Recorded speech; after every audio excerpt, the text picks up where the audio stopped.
11h, Europe 1 Culture Média. Philippe Vandel. Vous êtes toujours dans Culture Média, comme il a dit le monsieur, en compagnie du réalisateur Yvan Attal. On parle de son film Les choses humaines et on va mieux vous connaître avec le portrait pré-fame de Lisa Marie Marquez, le portrait de notre célébrité avant sa célébrité. Bonjour Lisa Marie. Bonjour Philippe, bonjour Yvan Attal. Bonjour. Vous êtes un grand nom du cinéma français, acteur, réalisateur. Vous avez aussi été la voix française de Tom Cruise. Mais comment en êtes-vous arrivé là ? On va rembobiner et revenir sur ce qui vous est arrivé avant d'être célèbre. Yvan Attal, c'est en banlieue parisienne, à Créteil, que vous avez grandi. Vous êtes fils unique et votre père tient une horlogerie. Enfant, cette horlogerie, c'est votre monde. Vous vous y rendez tous les jours après l'école. Parfois, vous piquez 1 ou 2 pièces dans la caisse pour vous offrir des vignettes Panini.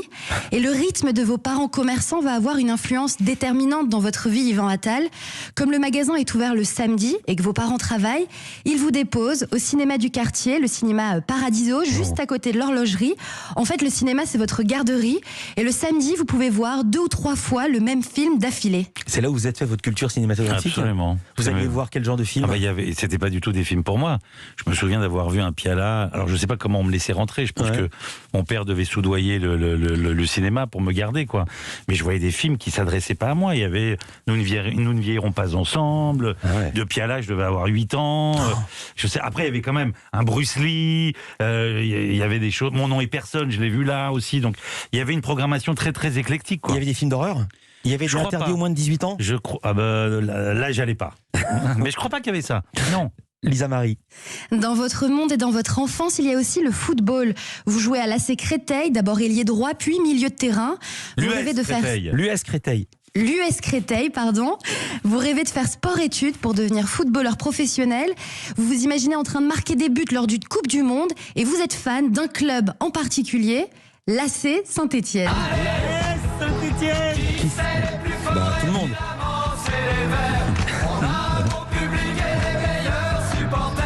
Je connais encore par cœur cette chanson, vous aussi. C'est juré. Allez, évidemment, c'est génial. C'est l'AS Saint-Étienne. C'est l'AS Saint-Étienne. l'AS Saint-Étienne. Je me suis emmêlé les pinceaux. Vous avez des posters sur les murs de votre chambre, le maillot Manu France et un autographe de Dominique Battenet. Là, je ne me trompe pas. Vous l'avez toujours l'autographe de Battenet? Sûrement. Voilà, Sûrement. Incroyable. Milieu de terrain incroyable, numéro 6 incroyable. On n'est pas là pour parler de football. Lisa Marie. L'été, vous partez en colonie de vacances et dès qu'un match de foot est organisé, vous êtes le capitaine, le meneur de jeu. Vous ne rigolez pas du tout avec vos coéquipiers. Vous avez l'esprit de compétition. Clairement, quand on est dans votre équipe, Yvan Attal, il vaut mieux ne pas perdre. Ah oui, c'est vrai. Ça vient d'où cette info? Parce que le reste, j'ai pu dire le Gemini à Créteil, le machin, mais ça, il y a des... Je sais pourquoi ça vous énerve, parce que l'info est exacte. Oui, vous n'alliez pas perdre. Non, vous étiez une sorte d'aboyeur. Absolument. Sur le terrain. Mais ça vient d'où? J'aimerais bien savoir la taupe. Je vous vois en Bogossian. Vous voyez qui était Bogossian? Oui, je vois. C'était le gars qui était sur le terrain et disait que tout le monde galopait. Lisa Marie.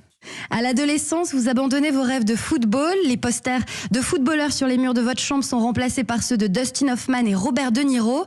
Vous avez découvert les films américains, Scorsese, Woody Allen, Coppola. Un film vous marque particulièrement. Ce film, c'est Le Parrain.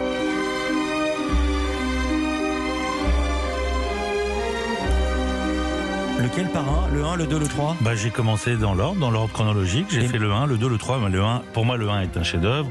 Le 2 aussi, le 3, ça vient plus tard. On a une attente tellement forte, mais c'est un bon film quand même. Hein. On a une attente tellement forte qu'il y a forcément peut-être une petite déception, mais je peux les revoir les 3 encore. Je dis ça parce que je me souviens avoir lu une interview de vous. Vous donniez comme le tiercé, vous avez le parrain, c'est le 2, le 1 et le 3 dans l'ordre. Mes préférés. Peut-être, c'est possible. Le 2 d'abord, il se souvient plus ce qu'il a dit. Lisa Marie.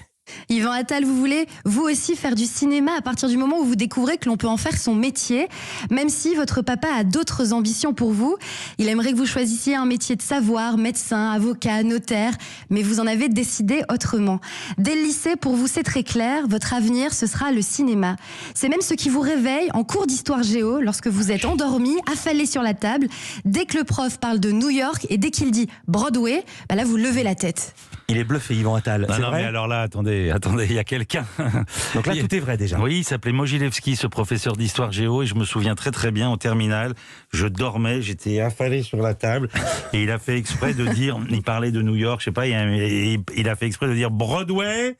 Et donc j'ai levé la tête, il a dit peut-être que un de vous sera là-bas un jour, ou je sais, d'ailleurs j'ai trouvé ça tellement gentil de sa part. pour me réveiller, il s'est adressé à moi, quoi. Voilà. Magnifique, Lisa Marie.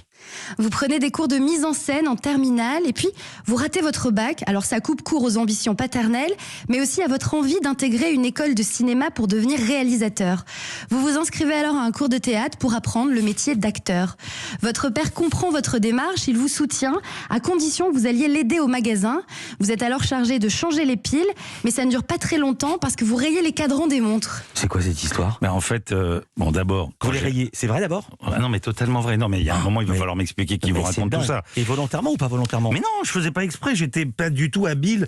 Il fallait, à l'époque, il y avait derrière les montres, il fallait prendre le coup avec un canif, ouvrir le boîtier, et puis changer la pile. Ouais. Et moi, je n'y arrivais pas, je rayais toutes les montres. Au bout d'un moment, il m'a dit, va-t'en, va faire l'acteur, c'est pas possible. Lisa Marie. Yvan Attal, vous suivez le cours Florent à Paris. Aux auditions de fin d'année, vous jouez sur scène la pièce Biloxi Blues de Neil Simon et l'agent Dominique Besnéard vous repère. C'est aussi à ce spectacle que vous rencontrez l'assistant du réalisateur Éric Rochant qui prépare un film. Ce film, c'est Un monde sans pitié. Vous obtenez le rôle d'Alperne, vous donnez la réplique à Hippolyte Girardot et vous recevez le César du meilleur espoir masculin. Vous avez alors 24 ans. On écoute votre bref discours de remerciement ce soir-là. Bah c'est génial, c'était déjà génial de faire le film, en plus d'avoir un César, c'est super. Merci beaucoup.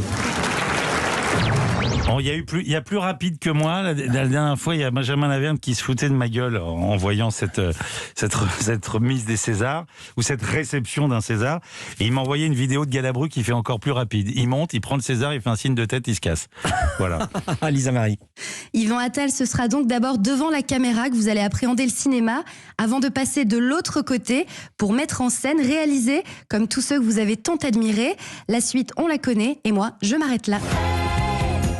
Merci beaucoup, Lisa Marie Marquez. Yvan Attal va régler ses problèmes avec les gens qui ont balancé sur lui, peut-être des horlogers. Nous, on se retrouve demain avec Lisa Marie et dans un instant, on va parler du film Les choses humaines avec Yvan Attal, tiré du roman de Karine Thuil. Et ça tombe très bien puisque c'est un amoureux des livres qui nous rejoint. C'est Nicolas Caro. Il a une découverte pour nous. À tout de suite.